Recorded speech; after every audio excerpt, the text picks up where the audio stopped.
The Oilers fall 3-2 in the shootout. First one of the year for the Orange and Blue to close out January. A pretty good first month of 2025 for Edmonton. Hello, everybody. Welcome to the GCL Diesel Oil Stream postgame show. Tom Gazzola, Hernan, Salas, and Matt Kassian will be with you as we get you all through what was a very entertaining game, break it all down and discuss. So we'll go over many topics that I think people want to hit on. John Klingberg's debut, Edmonton having its 3-game winning streak snapped. How is Stu Skinner's performance? How is the defense in general? How come they can't score on 2-on-1s in overtime? All kinds of things to hit on as we break it all down. Of course, GCL Diesel, providers of the best diesel engine components around. From turbochargers to injectors, fuel pumps to sensors, they are the critical engine component experts, proud to serve Edmonton and Northern Alberta for over 50 years. If you're making your way back from the rink, drive safely. It looked pretty nasty out there. Lots of snow coming down tonight. And so we're happy to kind of keep you company as you make your way home safely. If you're listening on iHeartRadio, TuneIn Radio, Apple Music, Amazon Music, of course, EdmontonSportsTalk.com's audio player, as well as if you're watching on YouTube. If you are on YouTube, like, share, subscribe, and you can also get into the nasty chat. So Edmonton falls to 32-15-4. They do pick up a point. If you're wondering how the Vegas Golden Knights are doing, they're tied at 1 with Columbus right now in the third period, just under 10 minutes to go there. So Edmonton's still in first in the Pacific Division. We'll see how things shake out with the Golden Knights and the Columbus Blue Jackets.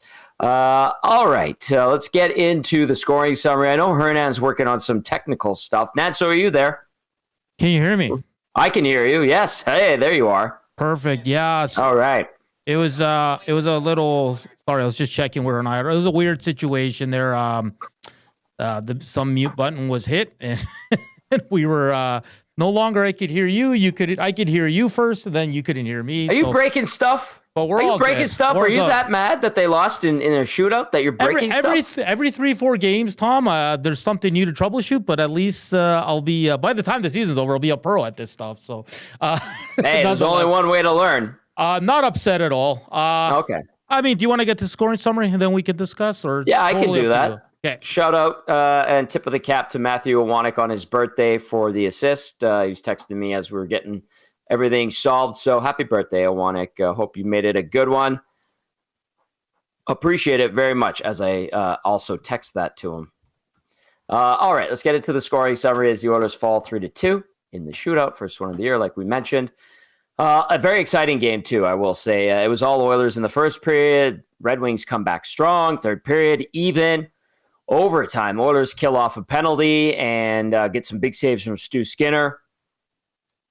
Great opportunities, some 2-on-1, some really nice looks at Alex Lyon, and they couldn't convert. So let's dive into it. Matt Kassian almost ready to go. Reed Wilkins working the room right now. I see him asking Ryan Nugent-Hopkins some questions. Wilkie is right in there. I love it. Okay, here we go. In the first period, 6:49 in, Leon Draisaitl gets the party started with his 36th of the year on the power play from Evan Bouchard and Connor McDavid. Then at 10:29, it's going to be Jeff Skinner, who had a good night, so that's nice to see. Maybe Skinner hearing the rumors about Brandon Saad. I don't know. He scores his 9th, kind of a scramble in front. Alex Lyon couldn't really hang on to the puck. Hyman digs it out after Henrique got the puck to the net. And Skinner converts to make it 2-0 Oilers at 10:29. Skinner's got 9 on the year. In the second period, it would be Michael Rasmussen, his 8th goal of the season from Jonathan Berggren and Soderblom at 9:59. Kind of a couple of weird little redirections in that second period. And then Dylan Larkin would come in, cut to the net, and he'll tuck it past Stu Skinner, who is celebrating the birth of his second child on Monday. Skinner couldn't get a hold of that one. Larkin's got 22 on the year. Marco Kasper picking up his 10th assist of the season. We're even up at 11:47. To the third we go. No scoring there. Lots of shots. The Oilers heavily outshoot the Detroit Red Wings 47-34 on this night. And then nothing would be solved in overtime in the shootout. Connor McDavid goes forehand, backhand, takes his time, wide loop, and he can't beat Lyon. Lucas Raymond goes in on the next one, waits and waits and waits, snaps it glove side on Stu Skinner. Ryan Nugent-Hopkins goes in, next shooter for the Oilers, bobbles it, can't really get a shot off. Then Dylan Larkin goes in and tucks one past Stu Skinner. The Wings win it in the shootout. Like I mentioned, 47-34, shots on goal favor the Oilers. Face-offs, it was the Wings who get the better of Edmonton, 54.8% to 45.2. The Oilers power play 1 for 4. PK did a really good job against the fourth best power play in the league. That was a big check mark if you're keeping score and tracking things for the Oilers. So they did well on the PK, going 3 for 3. Hits 23-14 in favor of Detroit. Block shots 19-18 in favor of Detroit.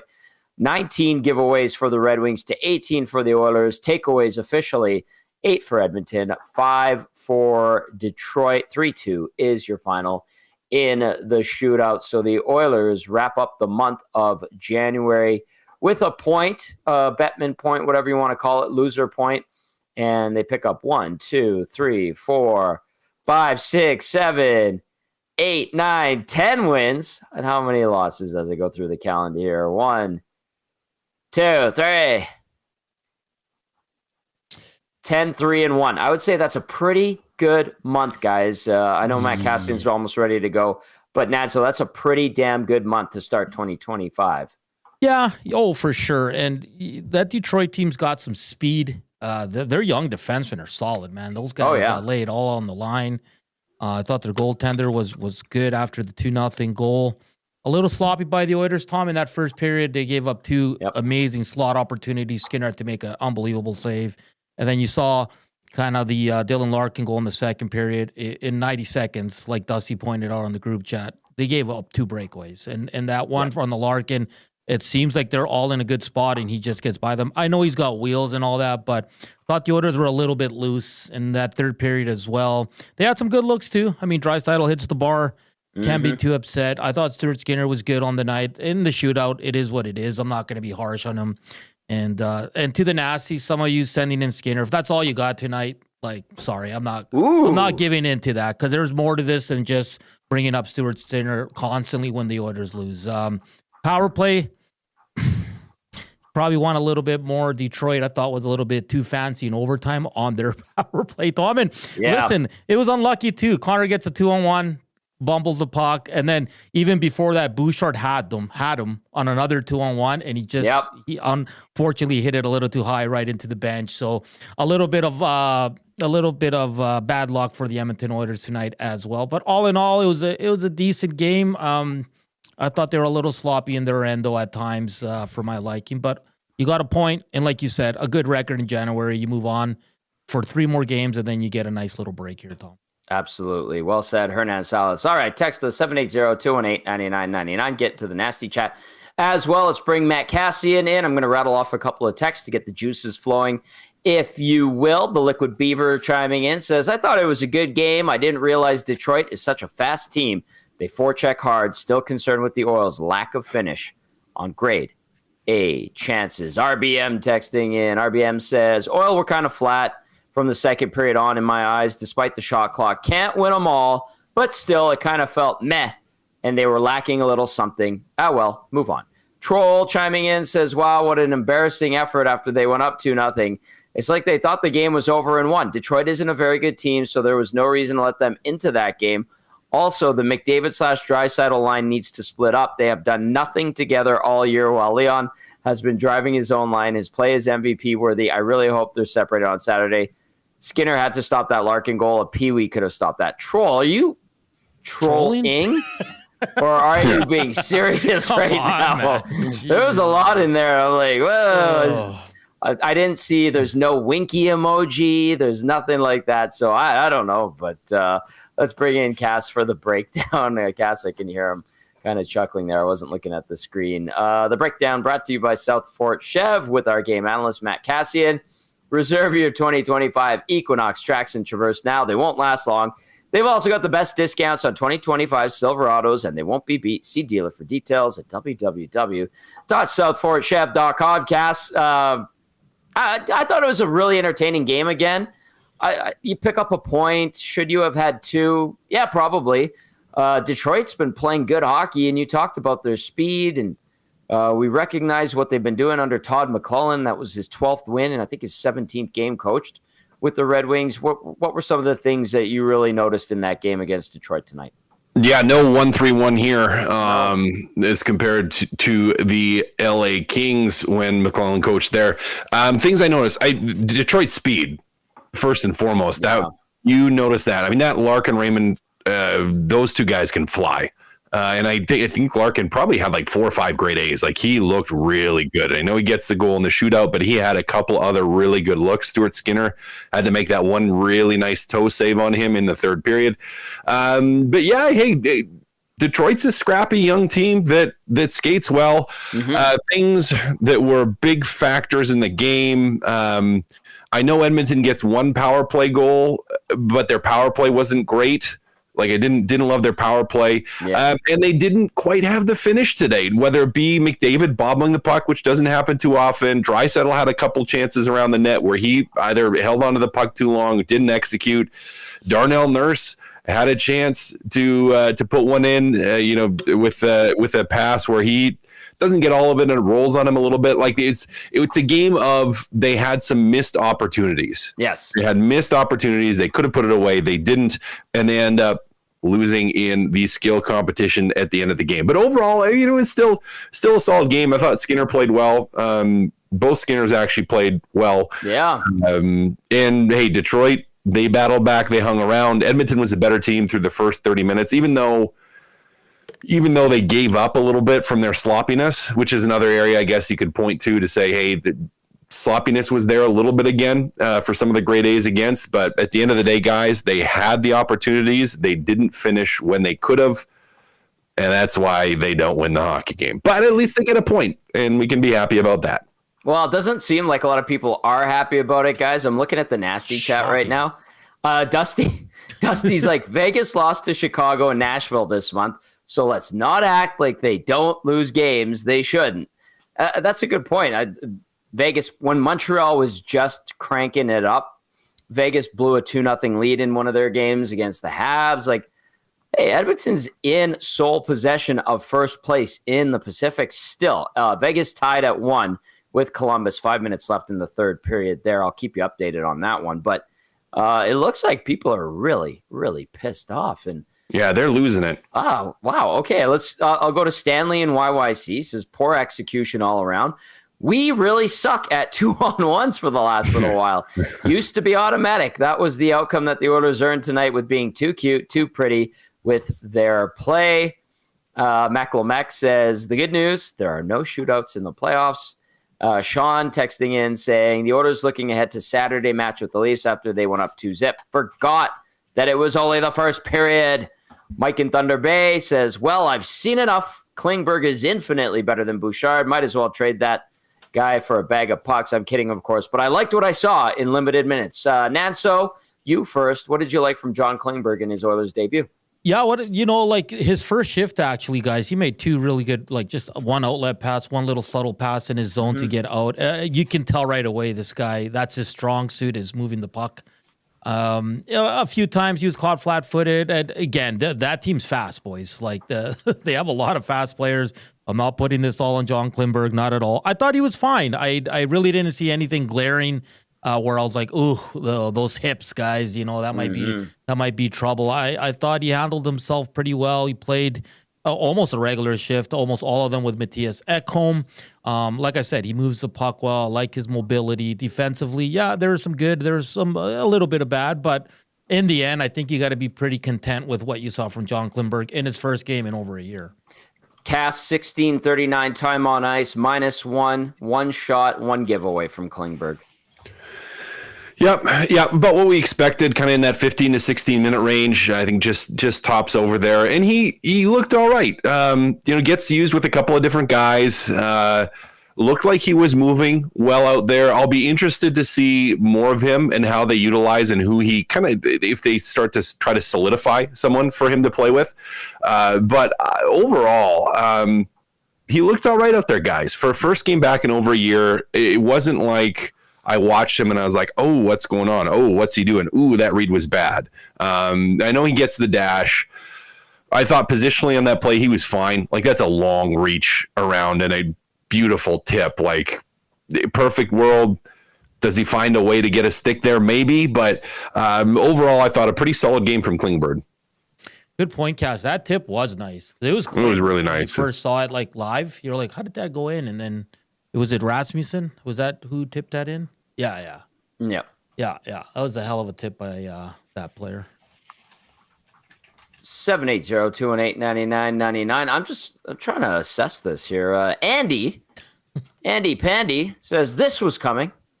The Oilers have been poor for the last week or so. 97's poorest game in a long time. Another poor performance from number 2. Jeff Skinner was the best Oiler. Klingberg passing excellent, but he pinches a lot, and you can see why he can get caught sometimes. Both goalies good. Oilers embarrassed themselves in the last 40-plus OT minutes. There's a lot of harsh criticism. Like, I know I said it earlier in the show, but I don't know, guys. Like, I don't like when they blow multi-goal leads. They've done it a bunch of times at different points this season.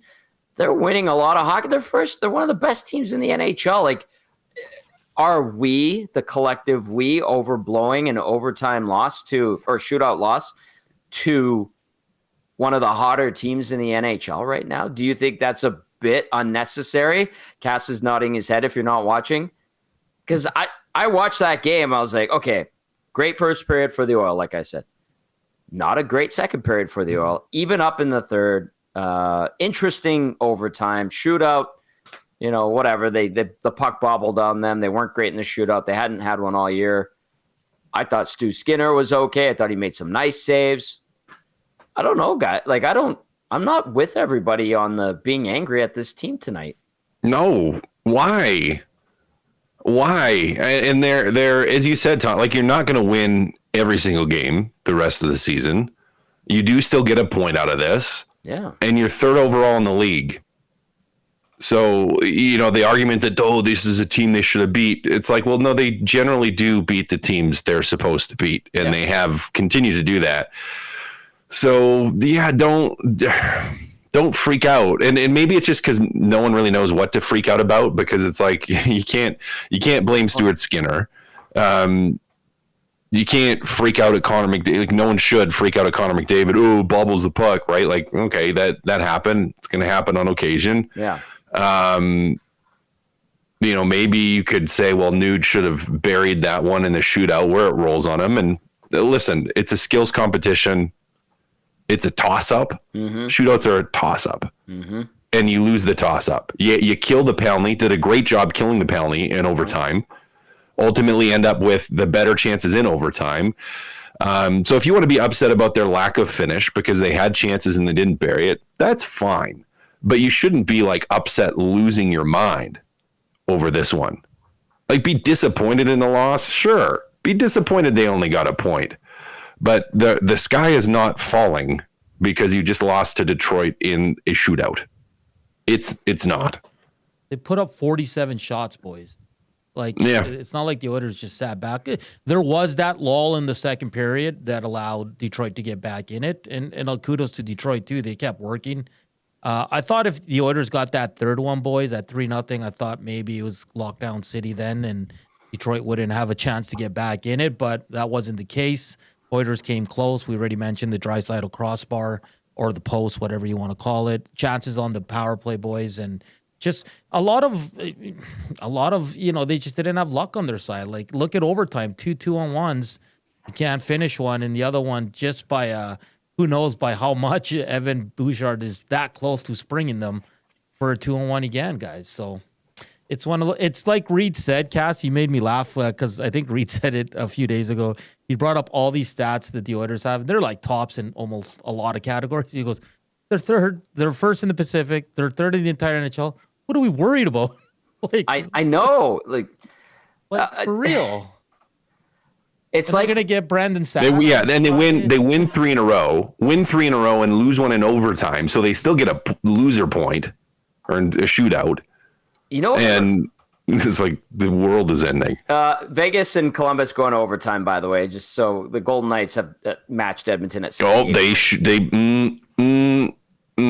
What? How could they let it go to overtime against Columbus? They should beat Columbus. Unbelievably. Aiden Hill needs horrible. to be kicked off of horrible. How horrible. Jack Eichel, horrible. Right? Pietrangelo, horrible.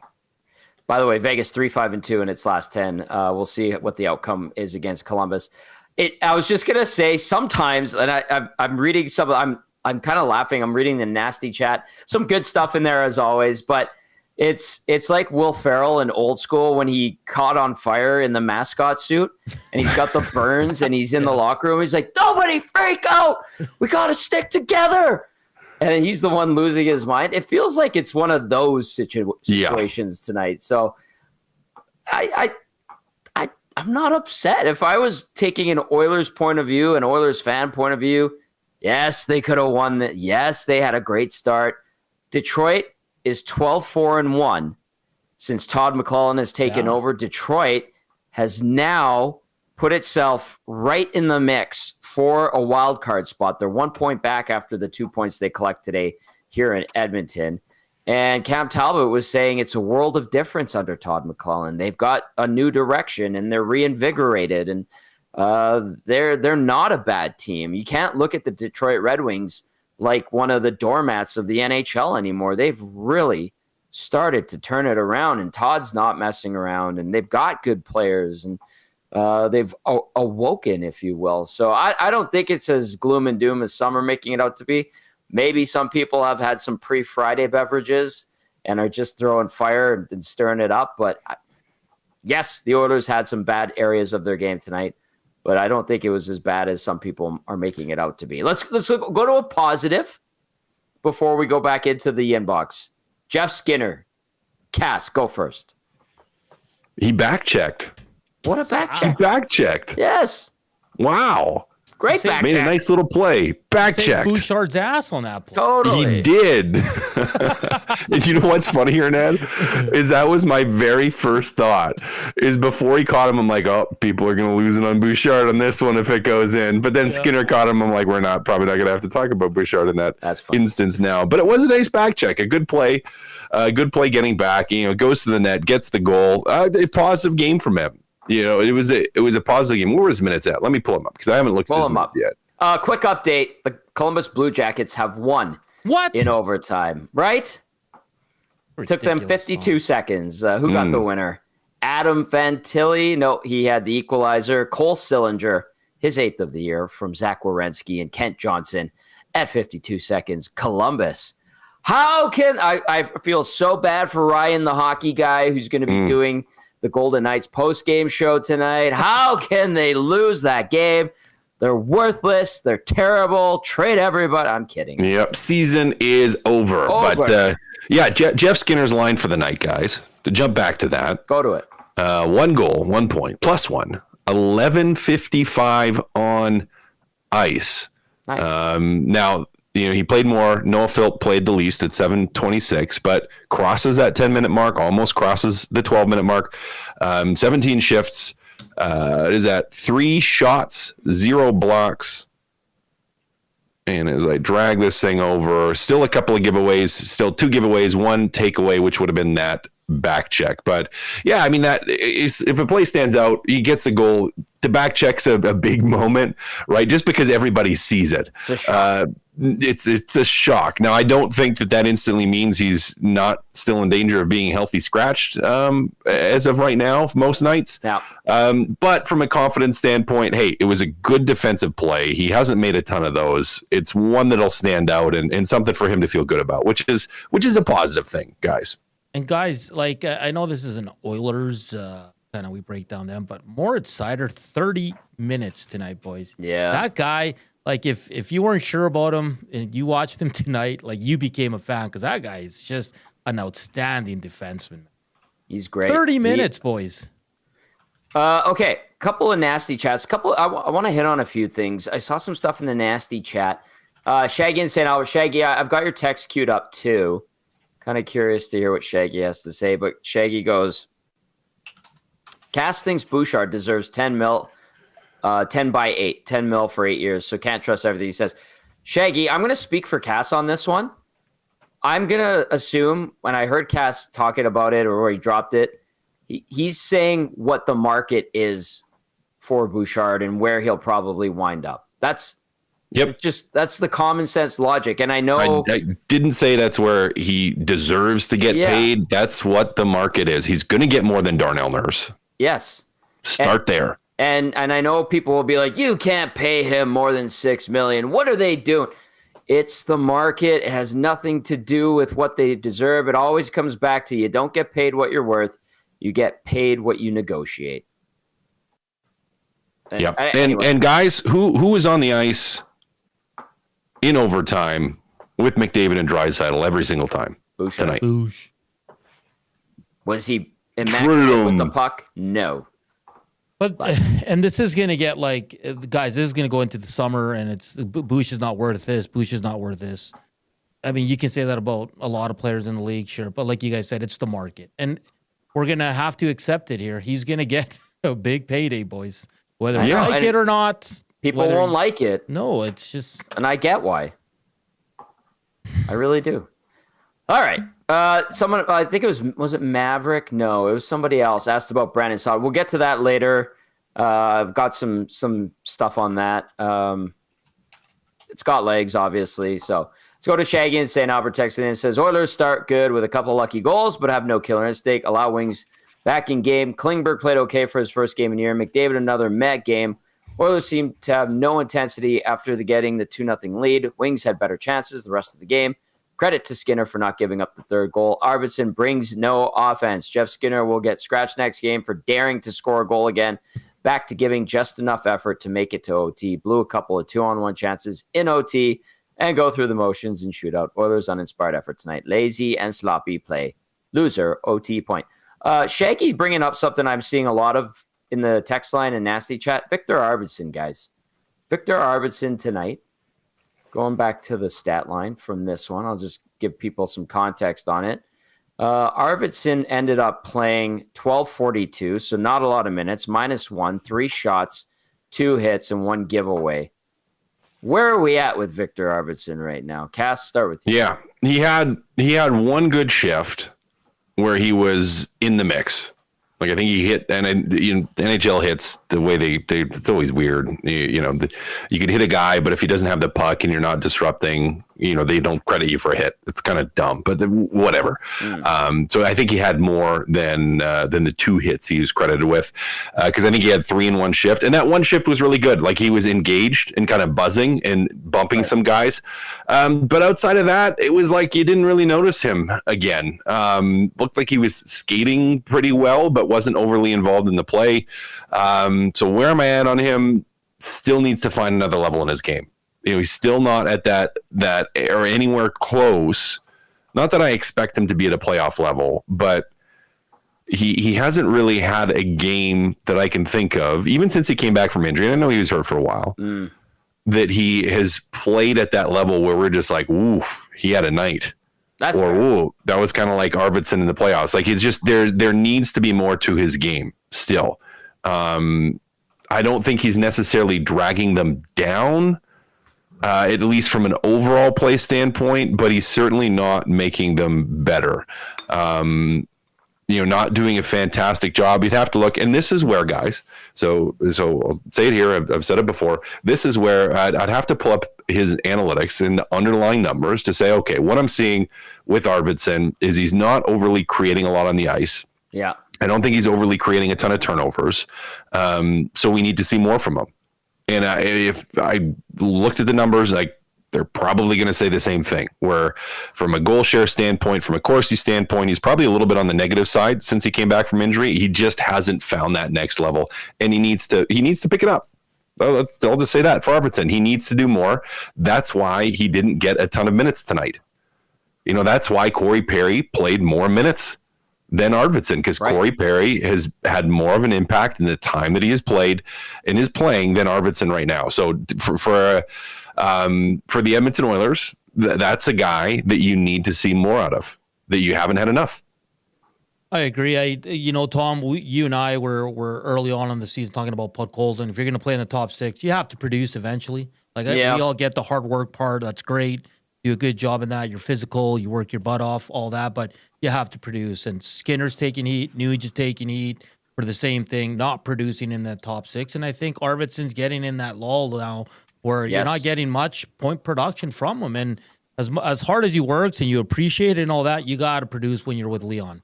And that's a thing. And I know the injuries in between there, guys, but I still want to see more from this player. And this might be a guy similar to Connor Brown, like a little bit different because Connor Brown, struggled mighty last year, where he might show his true value in the playoffs, right? But right now, you need more from Victor Arvidsson. It's been a while. Even last game, I know he had like a crazy shot attempts, Tom. Yeah, I still didn't like his game, and it's been a while now for Victor Arvidsson. So something's gotta give here with this player. He needs a spark. So maybe it's going on a different line. Who knows? Very perimeter with Arvidsson, right? Like he gets the puck very perimeter. I know he's supposed to be a digger and get in there and muck it up, but I haven't seen him really find the soft spots in the slot. Haven't seen him muck and dig, like I said. And when he gets pucks, he likes to shoot, like you said, with the good Corsi there, Hernan, that one game where he had a lot of pucks towards the net. Hey, that's nice. But a lot of those were harmless. Mm-hmm. So there's a lot to be desired there. I know he missed the 15 games, 16 points in 36 now, or is it 37? That was his 35th. No, he had 35 games played, so 36th game. 16 points, plus 9. There's a lot to be desired there, and I get it. I understand where fans go, what's up with Victor Arvidsson? That's fair. Okay, keep the text coming in, 780-218-9999. Nasty chat, continue to do your thing. Like, share, subscribe. We're going to go inside the Oilers locker room right away here. Tom Gazzola, Matt Kassian, Hernan Salas with you on the GCL Diesel Oil Stream post-game show. The Oilers fall 3-2 in the shootout to the Red Wings and have their 3-game winning streak snapped. They wrap up the 6-game homestand on Saturday evening against the Toronto Maple Leafs. Let's go and hear from the newest Oiler, John Klingberg. 2023, it's been a while. How did it feel? Did you feel right back up to speed? Or? No, I mean, I felt okay, I think, with the puck. I let the game come to me, and I made some good passes and all that. Without the puck, maybe get a little bit more timing into it with gaps and reading off the team and stuff like that. But it was an okay first game. How much rust were you expecting, and how much was there, would you say? I don't know. I went into this open-minded. I know I've been skating for a while, but it's always different when you come in and play a game. So, like I said, I feel like with the puck, I made some clean breakouts and took care of the puck. But obviously, without the puck, I want to be probably have a little bit more timing to it. I would say. Everyone would wonder is you look like a guy that can certainly play. Where do you think your game can get to once you get it? Yeah, I mean, it's like I said, it's still part of the process. This is just my first game. I'm going to build on every game, obviously. And I want to be at my best in the spring, but at the same time, I'm going to take steps every game here. And I think, obviously, with the skill this team have, I'm going to fit pretty good in with how they play with the puck. It's just going to be the matter of like getting back to speed without the puck, I think. Yeah. And I think it's there. It's just going to be a little bit more, have a little bit better timing of, I think, reading it, of getting a better gap and reading off the teammates a little bit better. Now that you have a game in, do you have a better sense of what that schedule might be? Yeah. The schedule, what do you mean? Of when you think you'll be back to, at your peak? Oh, that's hard to say, but hopefully next game. There are, just because of the skill set, there are some comparisons between you and Bouchard. You played against him, now you're with him. What do you think of his No, he's a really, really good player. He's got high-end poise with the puck. Obviously, for me as a player, I love to see that. So, no, I think he's a great player. He reads the game really good too, and obviously him and Eki are a really, really good deep pair, probably the best in the league. So obviously it's going to be a treat for me too when I'm sitting on the bench to see him play as well, and just like picking his brain a little bit too, because he's obviously been playing with these players for a while too. So that's a good thing for me. John, you mostly play with Matthias Ekholm, but a little bit with Arvidsson too. What do you kind of think of the possible pairings, especially with you on the bench? I don't know. Like, I mean, I play wherever Paul is putting me, and I think obviously I've been playing with Eki before, but I think they wanted me to feel comfortable coming in and probably playing with our best D as well. So I think it was a little bit of that, and then played some shifts with both Cooley and Nursey too. But that's something that he was telling me before too, that he's playing everyone with everyone. So that's something that I'm prepared of. All right, that was John Klingberg after his Oilers debut. If you didn't catch his stat line, yes, he was -1. He ended up playing 16:39, one shot on goal with a giveaway, and a pretty honest assessment there, you guys. Cass, I appreciate the way he broke down his game, and I appreciate the joke, hoping to be back up to game speed next game. I know that's kind of unrealistic, but give us like the insight into what goes through your mind when you come back from a prolonged injury, because I know you've had a couple in your career, and it's not like, hey, I'm practicing really hard and I can just pick up where I left off, right? Yeah, you don't. As much as you want to, as much as you try to, you don't. Like it takes some time. So it was a pretty honest review, and that is the parts that are going to take the longest are things like gap control, particularly for a defenseman, where it's like you're still trying to figure out the speed. Mm-hmm. You're still trying to get comfortable. You are trying to learn about your teammates. I mean, this is brand new for him, but it's not like he came from another team where he was already in the groove. It's like you're a year off here, now getting back into it.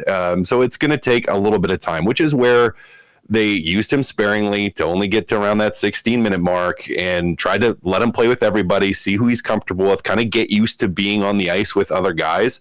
So that's a good assessment, but it just self-assessment. It just takes time. Now I would probably say, if you forced me to say how long does it take, for most guys, I would say that 5 to 7 games.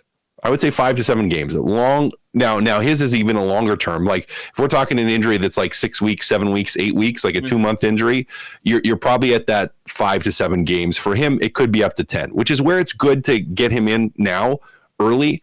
Let him have some time. It's not like you're throwing him in here right before playoffs. Like you have some time for him to adapt and adjust and get into it. But it's going to take time before he's totally comfortable. New team, new system, hasn't played in a long time. It just takes time, fellas. Latino Heat, you want to add anything? No, I think what Cass said is great. I love how he said when they asked him about playing with Ekholm, and he said playing with the best defenseman on the team. Did you guys notice that? Hey. So he said it too. So all right, Cass. Before we take a look ahead to Saturday's game against the Leafs, guys, I want to get into this because someone brought it up.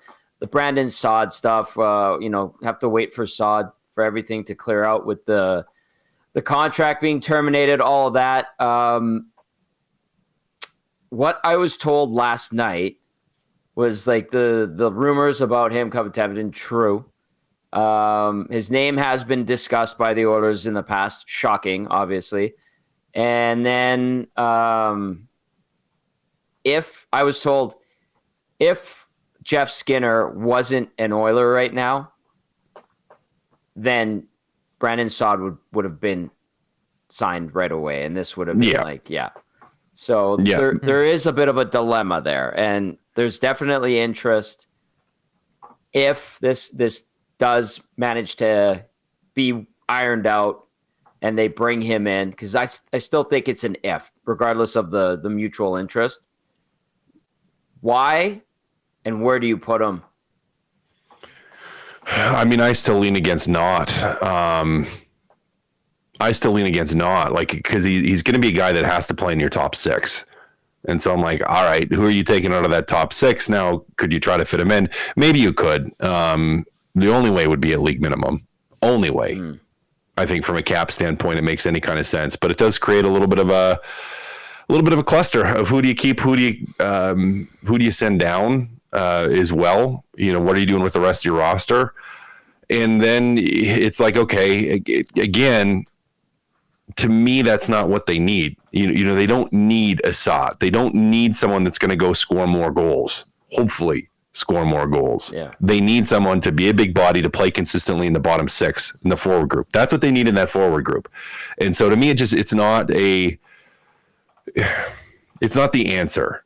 It's not the answer. Now, I wouldn't be like petrified, crying, upset if they do sign him for a league minimum. I'd be like, okay, like I do understand the draw to that and the history that's there behind it.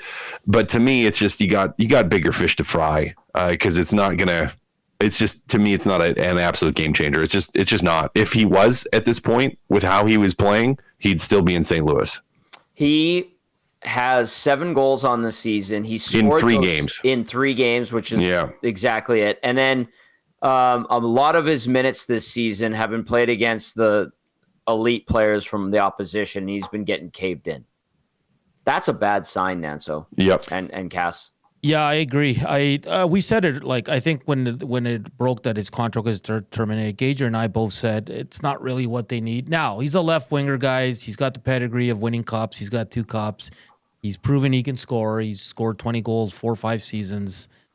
Could he be an upgrade on Podkolzin on the left side? Sure. But again, I think what Cass said there, and I think many share this thought, is you probably want a bottom 6 guy with a little bit more speed, some size, some physicality that can chip in from time to time, because this team doesn't need scoring from their forward. Despite we're saying Arvidsson needs to get going and Podkolzin, but they're just fine, guys, with the big 4 that they have, right? So if it does happen, Tom, I'm not going to be like, oh, this is terrible. But, I think they should go another direction. Let's just leave it at that. Yeah, well, there's obviously a mutual appreciation from the GM of this team and the player, going back to their Chicago days. He acquired him twice, obviously. So we'll see how that plays out. And the Oilers, in the meantime, though, have to worry about the Toronto Maple Leafs on Saturday. Cass, your assessment of how the Oilers should approach the beginning of February? With fear. With fear, because the Toronto Maple Leafs are better than sliced bread. They are better than anything that we could possibly fathom. The Toronto Maple Leafs are the be-all, end-all in the hockey world, and they're the be-all, end-all in the universe. So they should be very afraid, because Austin Matthews is coming. And Austin Matthews is the captain of Team USA, and he is going to be a handful. Now, facetious, obviously. Listen, the Toronto Maple Leafs, high-octane team, been playing pretty good hockey. You have to be ready to skate with that group. Yeah. You have to be ready to skate with that group. And they're not speedy, I don't think, in the same way like a Detroit is speedy, but they are a team that does play quick, and they have guys that can put the puck in the net. Like they're a group where you can't afford to give them some of the looks that you gave Detroit early in this hockey game. Right. Some of that sloppiness, like they can't. They're too offensive. They will absolutely punish you if you're giving them free looks. So for me, for the Edmonton Oilers heading to play against the Toronto Maple Leafs, Tommy, you got to find a way to not turn the puck over, and you just got to get rid of that little bit of slop. And you play the rest of your game the way you played tonight, you'll be fine. Get rid of the slop. You're going to be okay. The Leafs coming off a 3-1 loss to Minnesota last night, by the way. So, Cass, well done as always, my friend. Your hero, Austin Matthews, arrives tomorrow. Rejoice. I will. In song, majestically. Oh, I love it. The voice of an angel. Cass, great work as always, my friend. We'll see you on Saturday. Sounds good, boys. Be kind to Reed. Oh, we'll try. We'll try. That is the breakdown brought to you by South Fort Chev with our game analyst, Matt Kassian. Reed Wilkins standing by. He was working the room at the rink. But first, we got to get to the turning point from tonight's game. The turning point brought to you by Advantage Sports Medicine and Physiotherapy. At Advantage Sports Medicine and Physiotherapy, we treat you like the pros. Our multidisciplinary team includes sports medicine physicians, along with highly skilled physiotherapists, strength and conditioning coaches, and massage therapists. Whether you're recovering from an injury or looking to enhance performance, we treat you like a pro using the same locker room approach, trusted by the best in the game. I'm going to go down to overtime, 2-on-1. McDavid and Bouchard. Puck bubbles off McDavid's stick. So rare does that happen.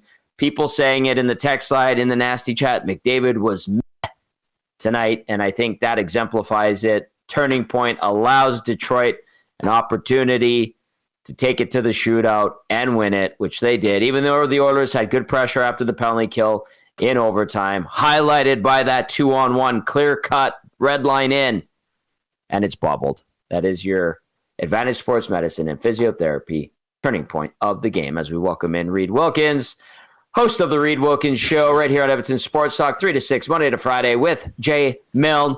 Excellent dunk today with my man, the Latino Heat, Hernan Salas. Riedrich, we've been talking about a lot of things. There was a lot of vitriol for the Oilers tonight, as you shouldn't be surprised. I didn't agree with a lot of it, but Detroit is a good team. To the people that are writing them off, I think that's a mistake. Well, first of all, the dunk was Hernan's idea, and you've had an idea or two for it in the past, Tom, so I appreciate that our colleagues are coming up with ideas for our daily videos. It's fun. I thought that, well, Detroit, they have a lot of speed, and they took advantage of it as the game went on. Really, I mean, I thought the first period the Oilers were dominant, and I thought the Wings were poor.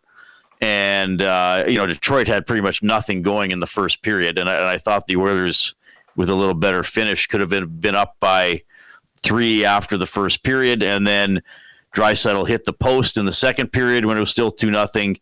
And I think if the Oilers could have got to 3, they probably win the game, even if Detroit would have cranked it up. And you and I have talked about this in the past, and it's kind of become a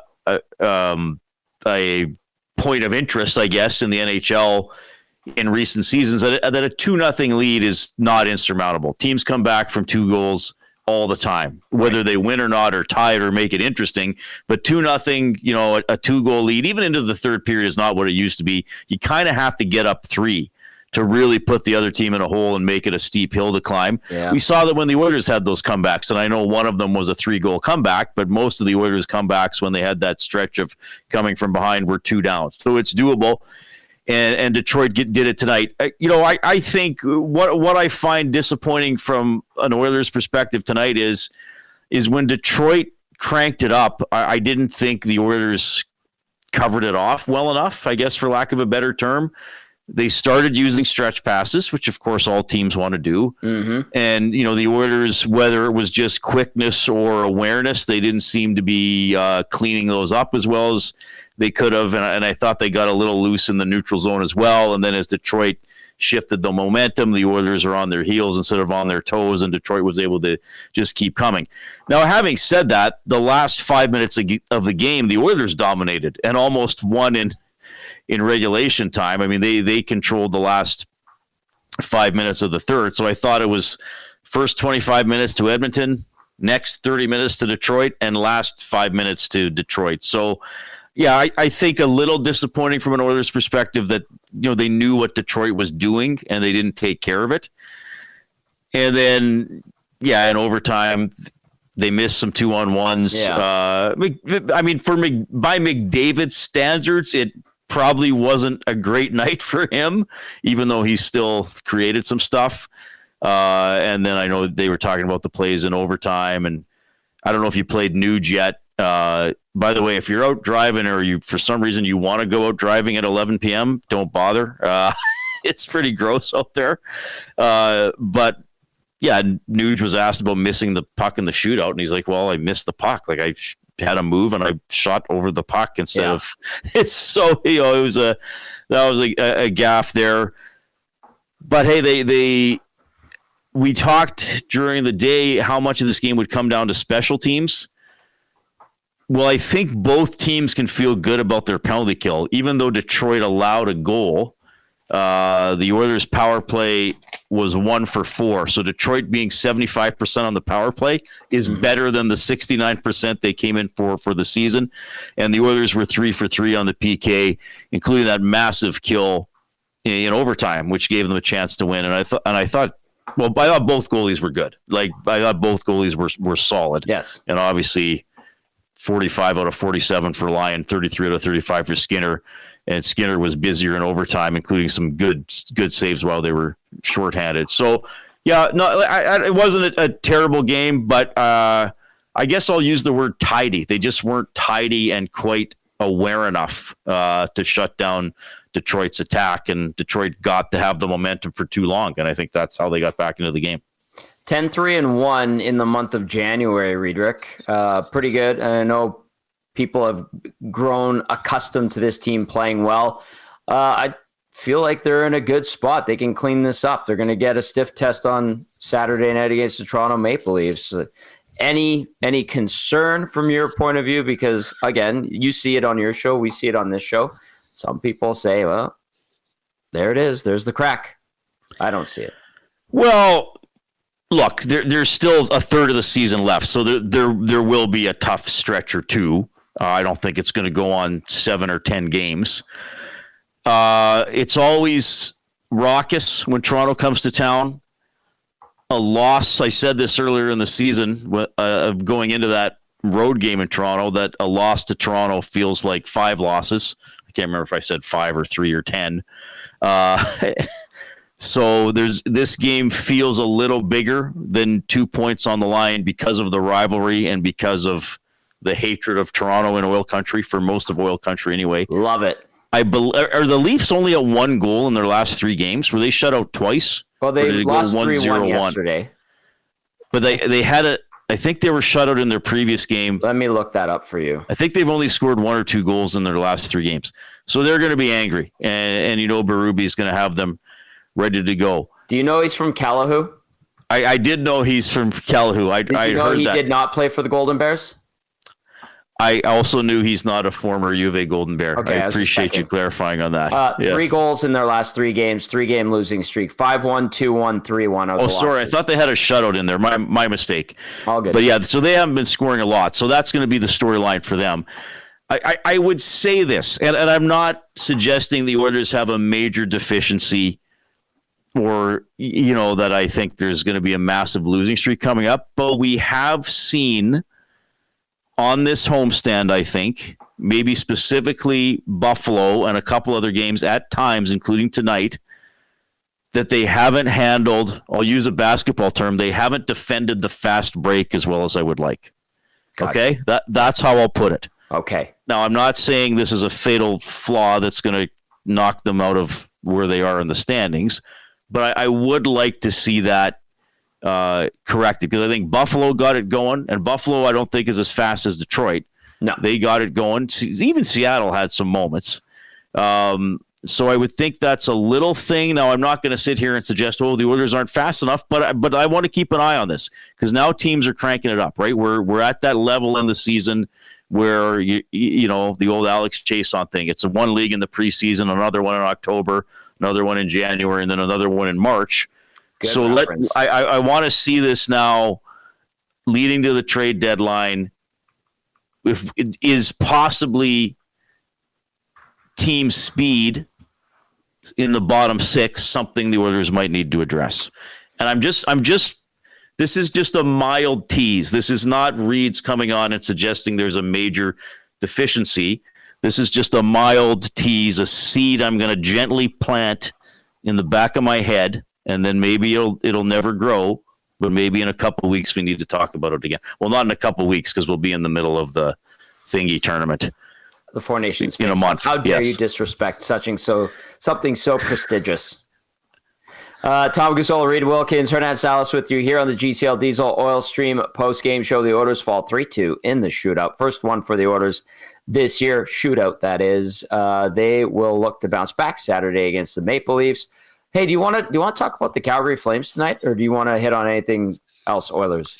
Well, I don't know too much about the trade, Tom. Okay. I just heard, was it Pelche for Frost and Farabee? Pelche and Kuzmenko? Kuzmenko, and there's a bunch of picks in there. Let me pull that trade up and put it out there for everyone. I know they were waiting for the trade call. Well, the Flames need. I don't know their stats off the top of my head because the Flames need scoring, right? I mean, that's their fatal flaw.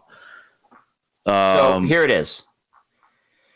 The Flames have acquired Joel Farabee and Morgan Frost from Philly for Andrei Kuzmenko, Jacob Pelche, Calgary second-round pick in 2025, and a 7th-round pick in 2028. Okay, so I'm just looking Frost and Farabee. I'm not saying goal scoring is everything, but they need goals. Frost and Farabee have combined for 19 goals. Kuzmenko doesn't play all the time, right?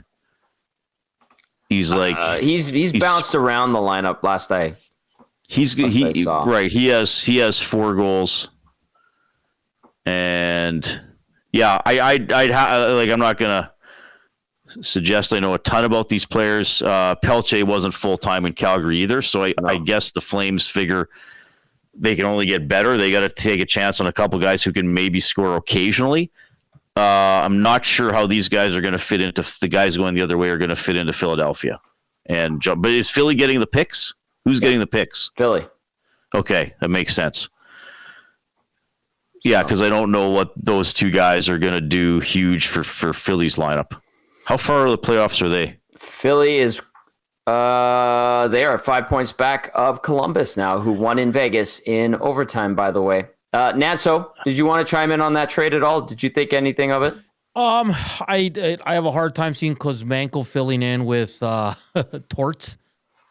You mean he wasn't a talking guy? Seems like he wasn't. Who's the coach in Calgary there? Huska guy and Torts. I don't know. And Pelche's a guy that showed good in his first showing, kind of fell out of favor a bit. Young guy, but you know what? I don't mind Farabee and Frost. Farabee's the 2-time 20-goal scorer. That's not easy to do. Mm-hmm. And Frost, he's got some upside to him. So I kind of like it for Calgary. I think all in all, they're getting the better players. Pelche could be the steal in this one. But again, Andrei Kuzmenko is a guy that's going to be in and out of the lineup. He's going to play for one of the toughest coaches in the league. And there's a reason why Calgary had to add picks. I think Calgary, on the surface and on paper, I think they win this trade, guys. That's just my opinion. I like Farabee. Frost, I don't know too much about. Well, and I think Philly, I don't know, without being in these markets necessarily, but Philly's 5 points out. Yes. But they'd have to pass 6 teams. So I think sometimes these teams already say, okay, like we're not getting in. And if we get in, we're not going to do anything. Like we can't beat Florida. We can't beat Washington. We can't beat Carolina. So are you going to start selling off now? I mean, I know this isn't like a mind-bogglingly big trade, but maybe Philadelphia is already thinking like, okay, like if we can get something, we might as well do it now because we're not going to win 16 of our next 20 games and get into third in the division. Right. That might be how they're looking at it. And Calgary's still in a playoff spot. I mean, good for them. Like that. I didn't see that coming. They are. Pesky little buggers down in Calgary, making it interesting. If the Oilers face the Flames in the first round, that would be wonderful. All right, Riedrich, any final thoughts? John Klingberg, anything there? Saw you talking to him there. Nice to hear. Very candid from him. Seems like a well-spoken guy. Met him today. He's super nice. But what do you take away from what we saw from Klingberg and what you heard from him? Yeah, he was pretty honest because I think my question was, did you feel up to speed? And he just said no. I chuckled when I heard that. Yeah, I think he passed the puck well. He participated in a couple of those high cycles when Draisaitl brings it up high and gets going that way.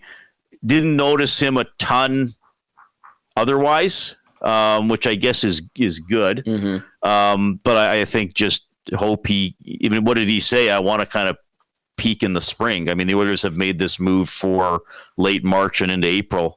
Not so much for right now. They're obviously accepting that it's probably going to take him a while to get up to speed. And like I was saying, and I heard you guys talking about it on the pregame show, I know it's all, well, Klingberg versus Bouchard. Like that's not the situation, at least not right now. No.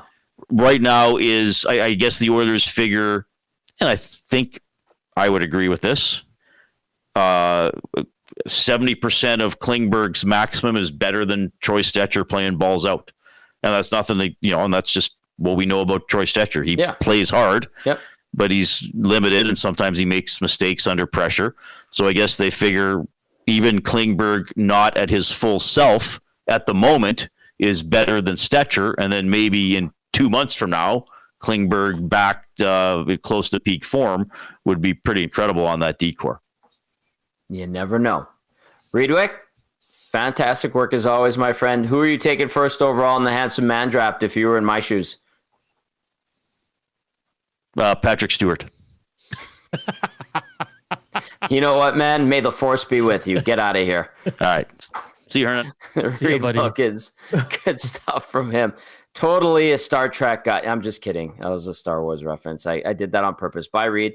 Awesome stuff from Reed Wilkins. Catch him tomorrow, 3 to 6 on the Reed Wilkins Show with Jay Milne. Nanso, you want to get to the player of the game?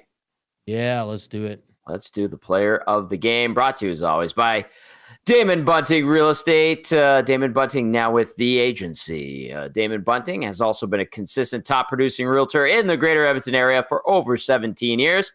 He's community-driven and understands what it takes to make a difference in our city.